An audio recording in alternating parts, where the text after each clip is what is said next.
What is the point of awakening? What is the point of waking up to our true nature? I think it's difficult to sort of speak about the point because the mind always needs something to have meaning. The mind is always looking for meaning. The mind is desperately trying to avoid meaninglessness. But before I speak about the point of it, and this is obviously my experience, some people might have different sort of words describing it, but this is how I describe it. But before I do that, I want to speak about my definition of what awakening is. And I think that Angelo Di Lullo from Simply Always Awake describes it in such a beautiful way. If you haven't seen his YouTube channel, I highly recommend Simply Always Awake.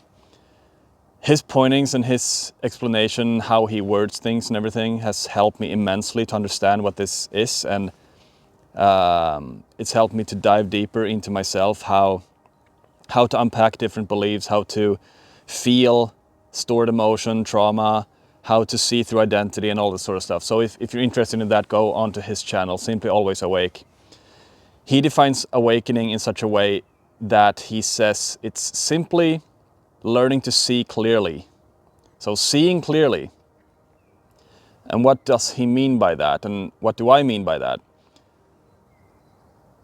Awakening is seeing clearly what is happening inside our experience at all times. So seeing what limiting beliefs we have, seeing where we hold tension, seeing where we get triggered in life, seeing where we are scared, seeing where we brace, seeing where tension arises in the nervous system, seeing all these things. Because if we learn to see these things, they will become conscious, which means that we will wake up from that. We'll wake up from that which is unconscious, and we will no longer be bothered by things like that.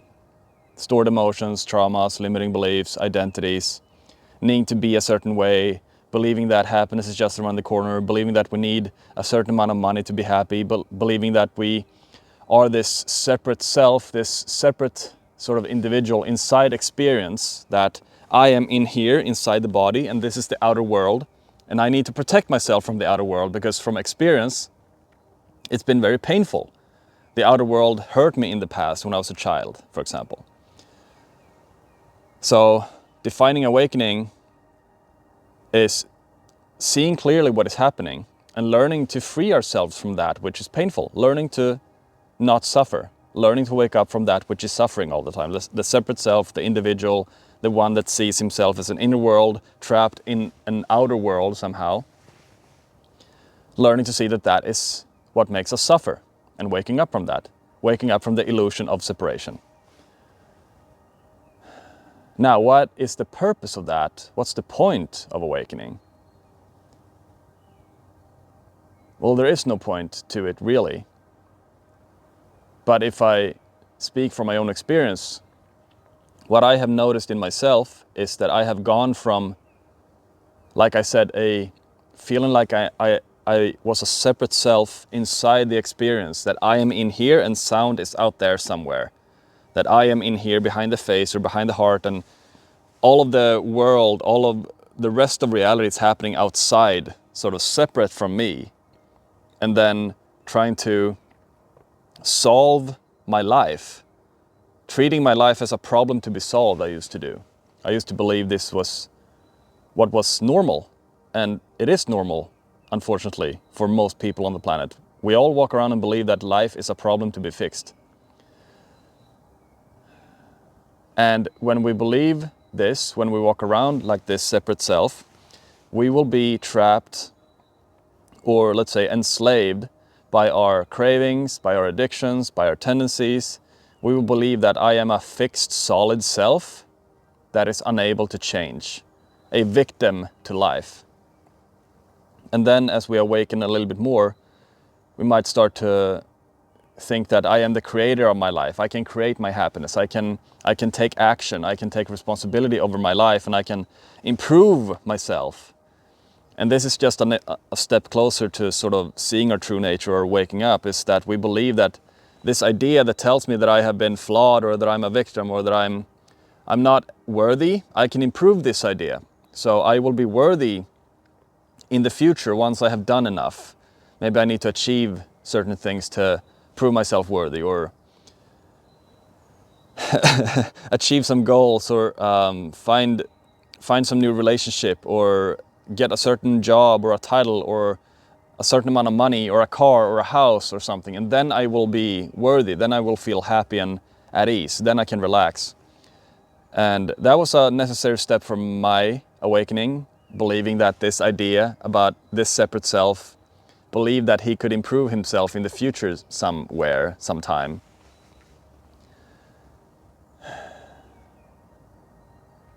And so that journey is sort of like the point of it, a part of the point of awakening. But eventually we have to realize that, okay, this idea that's been trying to improve itself has all of these ideas about what peace and happiness look like in the world. I've done so many things now, and I'm still not yet satisfied. I still feel like something is missing from my life. Even though I've done this self-improvement journey for a decade, I still feel like something is missing on the inside. What is that missing piece? And so waking up from that whole pursuit is really where awakening starts, in my opinion. And that means that we have to first learn to face all of that which we have been running from in the pursuit of happiness, in the self-improvement journey. The self-improvement journey usually starts with a lot of pain. Pain is a great fuel for self-improvement. We feel like we're not enough, and we start going to the gym, and we start meditating, and we start working on this idea of ourselves that we're not good enough, so that we will one day arrive in the future being worthy. Waking up from that means that we have to start to face all of that pain that was the fuel to that self-improvement journey. And that can be very strange, because when we are on that self-improvement journey, we believe that we apply so much meaning to it. It's like, this is my life, this is my new identity, I'm improving, I'm healing, I'm working on myself. This becomes another identity. It became another identity for me, the one who needed to improve himself to feel worthy, or to prove himself. And so when I started waking up from that, all of that false meaning that I had given to going to the gym or improving myself or things like that. Excuse me. That false meaning had to fall. And all that false meaning had to dissolve, and I had to feel quite a lot of meaninglessness for a while. But that was just what I had tried to escape for such a long time through self-improvement. I gave my life meaning through trying to improve myself. So that became a little bit of a purpose for a while, improving the separate self, the idea of myself that I was missing something, or that I was unworthy or lacking something. And then eventually, after I had sort of started, instead of looking for my own completion, improvement out here, I started turning inward. I was like, okay, if I can't find my own completion out here in the world, happiness, whatever that means for people, I started looking on the inside. Okay, maybe it's something in here, and I started seeking in here, and then I realized, oh, there's a lot of stuff in here. There's a lot of stuff in here that I haven't felt. A lot of pain, a lot of memories from the past, a lot of trauma, a lot of insecurities, a lot of beliefs, a lot of identities that I hadn't seen in myself. So I started investigating and sort of looking for my own salvation on the inside. And then I did that, and that sort of became an identity. The sort of later identity, if you will, of the one who needs to heal. I am broken, I have all this pain on the inside, and I need to heal myself. So I started chasing this sort of completion on the inside instead. Giving sort of that a little bit of a purpose, or that became the point for a while. That became the thing that I was giving false meaning to. And I'm not saying that you shouldn't do this. I'm not saying that you shouldn't go to the gym. I'm not saying that you shouldn't try to improve yourself. I'm not saying that at all. But the assumption that I need to heal, I need to improve myself because I'm not fully healed right now, I'm not complete right now, that is an idea, that is an identity that is based off of that pain in the nervous system, that comes from that pain. So once we seek in here, once I had seen enough of the pain that I had carried, the trauma, the insecurities, and all this sort of stuff in here, then I realized that, oh, it's nothing here to be found either. There's no one in here. There's nothing here. What painted up that illusion was the pain in the nervous system that I had been identified with. This happened to me back then. All that sort of stuff, all those beliefs, all those identities, all that pain had created an illusion of a self that needed to improve himself or heal himself. So once I had seen through enough of that shadow material on the inside, I realized, oh, it's not anything here either. I can't find myself in here either. Then things started really shifting for me. And so the point of awakening, why are we doing this? It's not our doing, but why is this a thing? Why do we awaken? If everything in life that we have been promised to give us happiness and fulfillment or salvation or peace or freedom or anything like that has failed us, then it's only natural to start to question that. And I have wanted that more than anything. I've wanted salvation and freedom and peace and happiness and fulfillment, regardless of what I do in the world, for as long as I can remember. And once that sort of illusion of that self that's been striving for completion or excellence or optimization or improvement or healing in the world and then inside here, when that illusion fell, the point of awakening sort of dissolved as well. But what is being seen there is that serenity that I used to feel and that probably a lot of people can relate to, the serenity we felt as children. We might be able to sort of tie a memory to some very, very peaceful state of something very trivial, very basic back to our childhood, like watching curtains dancing in the wind in the summer breeze, for example, or me personally being outside sleeping and it's cold and I have like the sun rays piercing my eyelashes and it's like a tiny sort of pearl of sunlight hitting the iris. And it's just deep serenity of not doing anything. I'm not needing to prove myself or not needing to improve or heal. So it's simply returning back to that which was always here since I was born, since I was a child. So the point becomes being able to fully enjoy the human experience without needing it to be a certain way. Learning that the world of form has nothing to offer, really.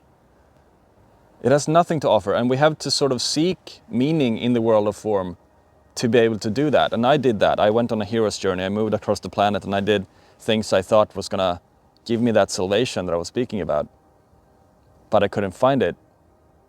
And then when I gave all of it up, it started sort of effortlessly showing up in the most basic moments, like me watching the sun rays hitting the tree here, and then hearing the sound, and then feeling all the sensations everywhere, feeling the body.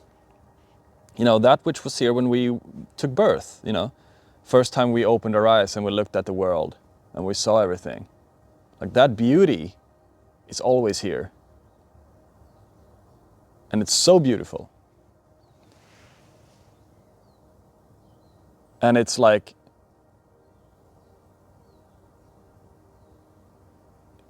where I can truly rest, you know?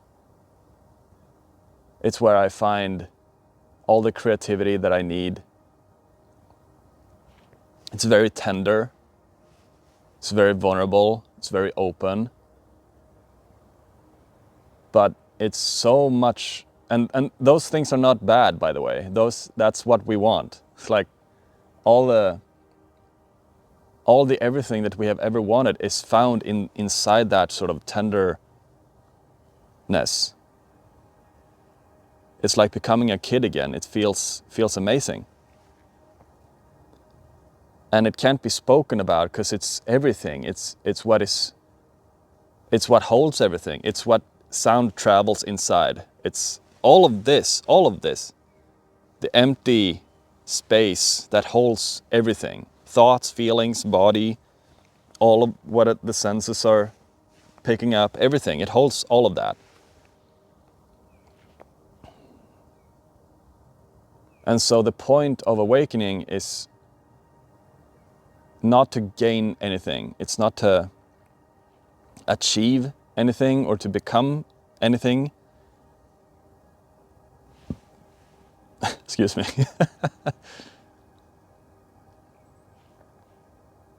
It's simply to recognize the beauty that never left. But before I was able to recognize that, life had to become very meaningless for a while, and I had to sort of confront all of that I had been running from, and feel all the suffering, and feel all of that which sits in the body, in the fascia, in the nervous system, and allow that to release. And then I was like able to sort of just sink further into the experience that is always here. And then beauty started arising effortlessly on its own, without needing to do anything, or without needing life to be a certain way, without needing me to make a certain amount of money or have a certain job. Like all of those things are just things that we do, but they don't bring us this joy. Because this joy comes from just emptiness, just silence, just letting go of everything.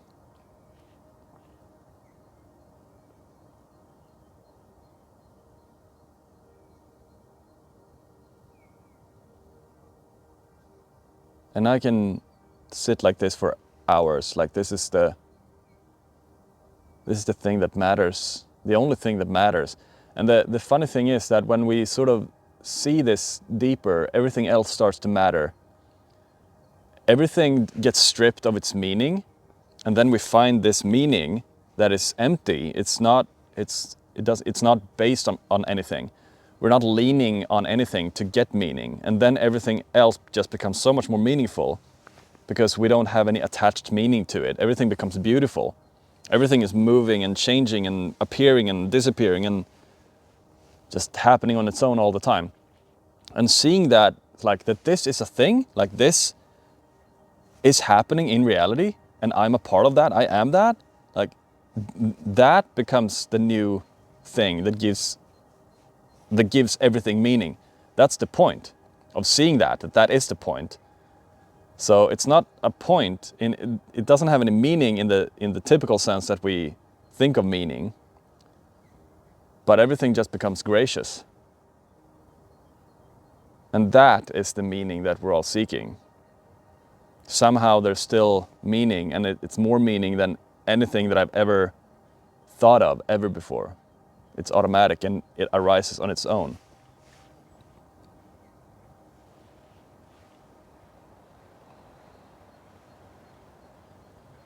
So that's a little bit of a definition of awakening and the point of awakening.